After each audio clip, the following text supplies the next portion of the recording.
بیگری کنید تو ایران. من 30 سال تو ایران نبودم، من پاسپورت ایرانی نداشتم.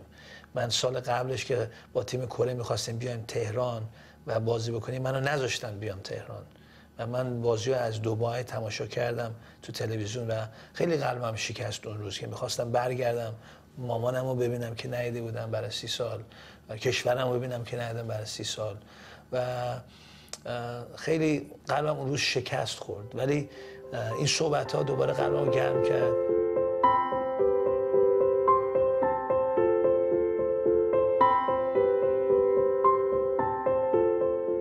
افشین در 18 مرداد سال 86 در میون استقبال مردم به تهران برگشت. یکی از اونهایی که به فرودگاه اومده بود مادرش بود. وقتی بعد از 30 سال مامانم رو دیدم یه احساسای عجیب غریب و جالبی اومد. 30 سال دور بودن از یه نفر و